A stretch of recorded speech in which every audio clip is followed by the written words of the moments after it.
Boys, well done. A good point here against Manchester United. You made it hard for them in both ends. So what pleased you most about this performance? The resilience to come back. We knew that the difference can be made off the bench as well. It happened last game again. So yeah, we were able to fight until the 90 minutes, and yeah, it's better to not lose. So we were able to get that point against a good team as well. Yeah, talking about difference from the bench, Emile, you needed 1 minute and 33 seconds and one touch to score that goal. Could you talk us through that? Yeah, it was all really quick, to be honest. You know, I know when Alex gets the ball, I know his trademark cross, you know. So, I knew where he was going to put it, and I just had to make sure I was there at the right time. Did you see his movement? I'll be honest, this time I didn't. I was aiming for Rowe, but then I know he makes that running behind as well. So I just put in the area, and I trust him to get onto the ball. We kind of got used to seeing players coming from the bench and making a difference in this team. How do you think you guys keep this competitive level so high? Because you don't have a large number in terms of squad. I think it starts from training, you know. We're very competitive in training, and, you know, I think it comes from there. We want to score goals, we want to contribute to the team, and we know when we come off the bench we have to work hard and try and score, so yeah. And Alex, you kept putting yourself in good positions throughout the game. What helped you the most to find this position, especially to play through Man United's midfield? I had trust in whether it was going to be Cess or Jedi or Anthony Robinson coming on the pitch to push on high, and it allows me to go in that pocket. It's something we worked on in training and we're able to execute in the match. I mean, we knew that we'd be able to get behind their two midfields and the three centre-backs wouldn't want to jump, so we exploited that today. And Emile, of course, you had a tough season last season with injuries. So what are your expectations for this one? I think just to stay fit, you know, get consistent minutes on the pitch. Yeah, give my all for the team, and yeah, hopefully we can start winning games as well. And what would be a good season for Fulham, Alex?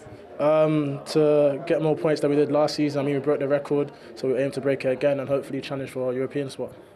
Emile, well done for the goal, but please do the honours for player of the match. Yeah, bro. Thank you, my guy. Appreciate you, bro. He scored the goal, but Alex Iwobi set him up his player of the match today. That goal will probably do the world of good for Emile Smith-Rowe, especially confidence-wise. Yeah, he would have hoped before the game that he was going to be starting the game. He didn't. Josh King played in his position, which for any player, it dents your confidence slightly. So when you come on, have an impact. They all did, to be fair. I think that's what the players do under Marco Silva. They have an impact. They don't sulk. And the best thing you can do when you come on is have an impact in the game. If you have an assist or have a moment, or especially if you can score and get your team a point, it'll do him the world of good. And he can knock on the manager's door then saying, I'm ready for the next game. Start me. I'm ready. 93 seconds after being introduced off the bench, he was on the score sheet. Take us through it. Yeah, I mean, to be fair, they all had an impact. Don made a really good point. Jimenez, Anthony Robinson's one of the best left-backs in the division, but Dalot makes a poor, sloppy turn there. And Robinson's got really good pace. I love this. The little run from Robinson. What a ball from Iwobi that is. And it's just great awareness. It's too easy, isn't it? It is, but that turn from Dalot, you just can't do that. You can't turn the ball over there. But watch this little run from Robinson. He just runs in behind, gives that little space, and Buemo's got a track. Look at Bruno and Smith-Rowe. Bruno's ahead of Smith-Rowe. That's why when you play in that position, Jules, you've got to track back. You've got to defend. You're not a 10 anymore. You've got to defend. And he doesn't do that. Smith-Rowe knows that. Gamble's in there. Great little touch just to get it past the goalkeeper.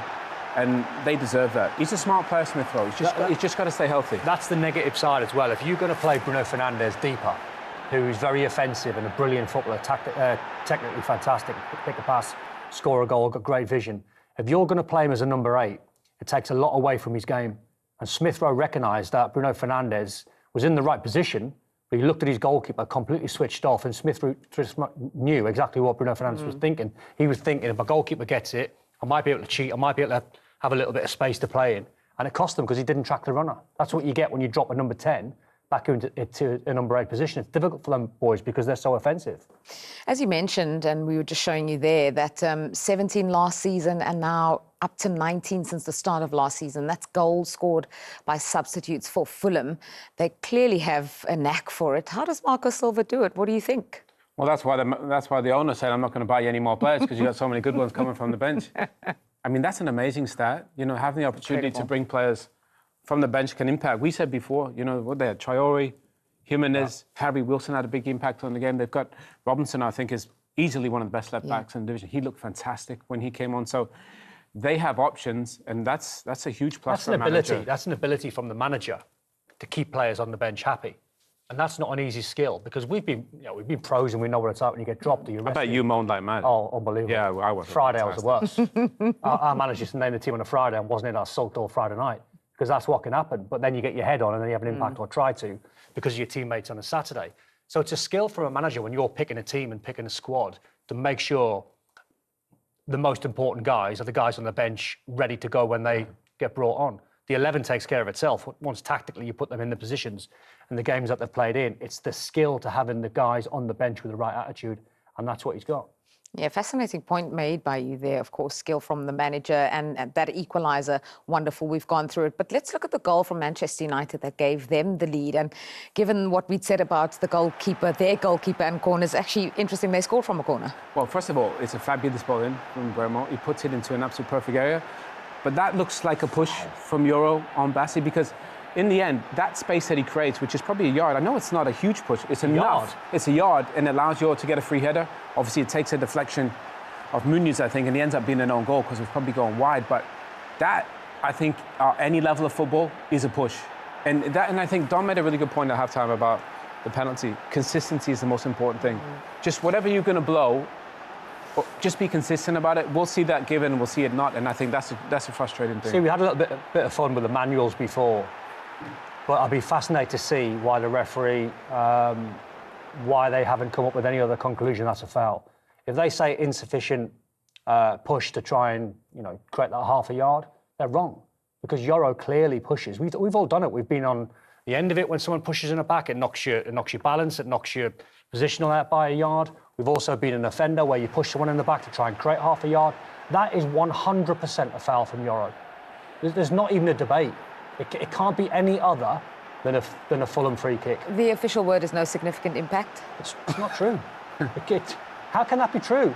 You see, Bassi's a strong boy. He gets pushed in the back. It knocks him a yard. It takes something to knock Bassi a yard.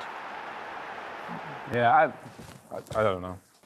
Can't be. I mean, it looked like a push to me, but they're getting paid to make the decisions. They didn't see it that way. But again, consistency is the most important thing. It looked like a pretty obvious push, even difficult though it wasn't for the referee hard. to spot. But that's when you have to lean on your VAR team. Yeah, but there's 5 of them. I mean, well, I one of them can see it. I think the reason why we're kind of harping on that point is because of what happened in the first half and the way that Fulham conceded a penalty for a same kind of similar offence. Yeah, a bit of wrestling, a bit of dancing. Strictly come dancing, a little bit of... There was a lot going on. I mean, from that angle, you don't really see it. But Bassi just kind of grabs Mason Mount, and there's probably no real need for it, but then Mason Mount grabs Bassi as well, so the consistency things happened in the same game. If you're going to give a foul for that, you have to then give a foul from Lenny Yoro. And I mean, here, this is Mount kind of, as he's going down, he kind of pulls on Bassi for quite a significant time. But again, even on the floor there, you see Luke Shaw, and is it Muniz? Luke Shaw on Muniz. They're wrestling as well. Yeah. Do you know what I mean? So I think from the referees, every game you're going to get this, people wrestling. I think from the referee's point of view, I think it's worth giving him a big out because he can't see everything that's going on the pitch. But then your VAR team, they surely have to spot the foul from Euro. I love what. Yeah, you don't see that every day. The referee going into the penalty taker. That's the only reason people are going to say, "Oh, you don't moan, you missed the penalty, whatever." But when you take a penalty or a free kick, you have a run-up. So you set the ball and you take 2 or 3 steps, and he was in the middle of that process. Like a golfer, like anybody, he had a process, and that was interrupted. Okay, it was a terrible penalty. But that, I'm not going to say it put him off, but it maybe disrupted the routine. That, you never see Bruno miss a penalty like that, ever. He's normally so clean and consistent. I think the main question is that enough to put you off? No, it shouldn't do. Well, it will for a second, but you would have thought he's experienced when he's 30 years old. He would have just... He went back to the ball because he wanted to reset the process. So you would have thought with his experience he would have reset, but he obviously, he wasn't thinking. The ref just not looking. He doesn't see Bruno. And whenever have you seen Bruno Fernandes go for power? On his penalties, he's normally cute. But see, now he goes back to the ball because he wants to reset again. So I think the best analogy, if you think of it from a golfer's analogy, once they hit a bad shot, they reset straight away. And Bruno didn't, because he didn't go back to his normal routine. I still expected Bruno to score, but the last technique I would imagine from him is trying to see him whip one into the stanchion. He's normally very calm. He has eyes on the goalkeeper. He has eyes on the ball, and he knows where the goalkeeper is in his peripheral vision, sits him down, slots it either side. So whether it knocked him for a second, probably, but the end result shouldn't.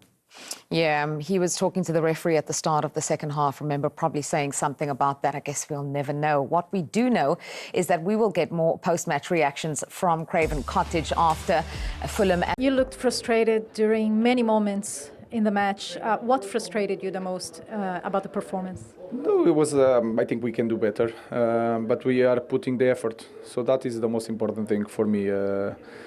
I think in some moments we did well, especially in the beginning of the game, and I felt that after the goal, we were thinking about the result, just the result. And this team needs to win games, so we need to focus on the performance, what we need to do. Because if we think about the results, we forget to do the normal things. So that was my feeling.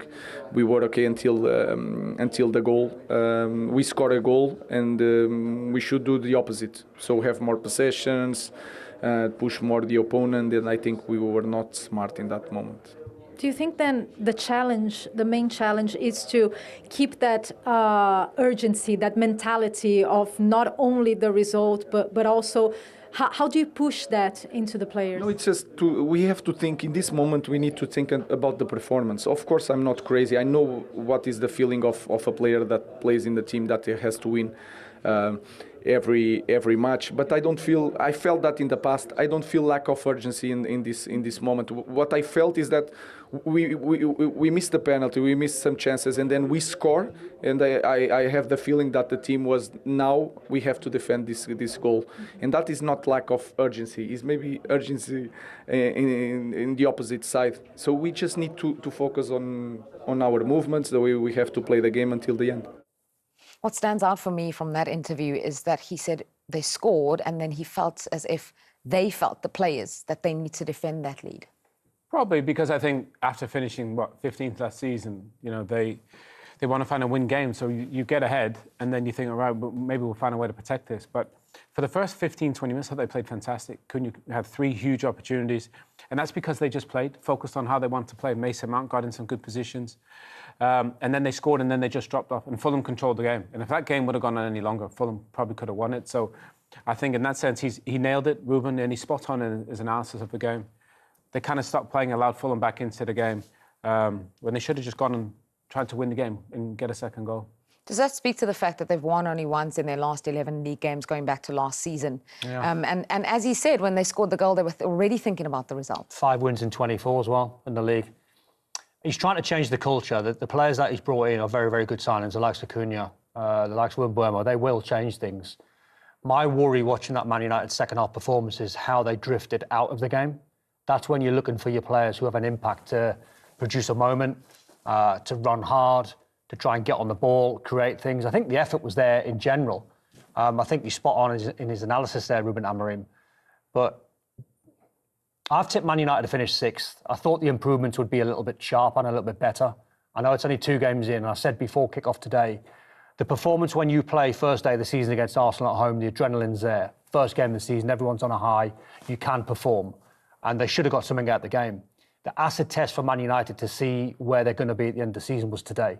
They had to win that game today. And the fact that they took the lead, dropped off, and as Owen said, it was Fulham that were going to win the game, that'll be a big worry. Well, who are you hoping to see more from today then, Owen? Well, I think, for me, the biggest worry is I love Cunha, I love Mbeumo. Bruno, we know he had a bad day today. The one thing, my biggest worry going forward is the goalkeeping situation isn't addressed and the striker position isn't addressed. And I've never seen a team win without those 2 positions, with top players in those positions. So maybe they're going to address that in the next week. Maybe somebody comes in, they don't. But I think goalkeeper, striker, he's got to address first. I think that the 2 in behind, Cunha and Mbeumo, are fantastic. But I think the 2 at the top and the back, they need to be addressed ASAP. Because if you look at the fixtures coming, obviously Burnley expect them to win. But City, Chelsea, they are really, really difficult fixtures. Yeah, and then Liverpool 2 games after that to come as well. OK, so a draw for Manchester United. It's 2 1-1 draws for Fulham to start the season. Let's hear from their manager. Here's Marco Silva. I saw you were very frustrated with their goal. Can you understand why the VAR wouldn't change that decision? I cannot understand. I would like to explain everything to you from the first whistle until the last, but I don't have this. It's not my job. I don't have these competences as well. I don't want to go in this direction. I think everybody in the world saw what's happened this afternoon at Craven Cottage. Your subs doing well is a story that we've known for a while. What's been important for you from the manager's perspective to manage this group of players? Because we know you don't have a very large group of players. And is this as well a good argument for you to have more signings because you can use really well this group of players that you have? And we need. I'm repeating always. We have a great group of guys, lads, boys, as you want to call them, man. They have their families, all the things, but they are guys that they give always everything for the shirt. They have the right mindset, open mind, always to try to learn. We adjusted some things this week to prepare well the game strategic point of view, and they understood, they executed well, and they are giving everything as always. And the guys that love the football club, they love them as well. They have to be proud, of course. We as a club, we need help. Myself and the players, they need help, and they need the new signings to give different conditions for us, to give different solutions at the end, to give more, to have more competitiveness every single day, because just in this way you can grow. But as you mentioned, the players that they came in, they were brilliant again. Last week was the same. Last season was the story of our season 2. What do you think Marco Silva will be thinking about this team and where he'd like to bring some players in? I mean, as Owen has reminded us plenty, just a goalkeeper. I think even in that interview there, it feels like he's getting the max out of this group of players. But I think he needs help. I think he needs a little bit more quality. As we mentioned, the depth is there, so it's a bit of a contradiction on the bench. But I think in the starting 11, it needs a little bit more punch. I think it needs something. I mean, Rowe provided that off the bench today, but when you look at them, Bassey and Anderson, terrific at the back, but you think any sort of knock to one of those two, they might be harmed by that. But I think in terms of the job that he's doing, faultless, A1. I mean, he couldn't get more out of the players that he's getting out of. That's what he mentioned before about the players come off the bench. So they're having an impact, but he is having an impact on them. Tactically, he's always been very smart. But I think for Fulham to try and kick on, and this is probably the hardest thing in the Premier League, when you're a team that's in and around sort of 8th, 9th and 10th, is how you get into that top 6. That's the hardest part, and you do that by investment, and you do that by trying to bring more quality in. It's hard, though. Yeah, Premier League points record last season for them. They were in the conversation for Europe with an outside chance up until the last few weeks as well. For Marco Silva, what do you think went right today? Well, I thought they hung in there when Man United were by far the better of the two teams, especially at the start of the game. And as the game kind of grew on, I thought they grew into the game. I thought the subs played a huge part in that. So I think he'll be quite proud and confident, because I thought at the start of the game they looked passive, too passive. They showed Manchester United too much respect. But I think the one thing he has one of the most experienced teams in the division. I think the third oldest last season, and I think that shows the experience. They hang in there and they can find a way to get a result, like they did against Brighton last week.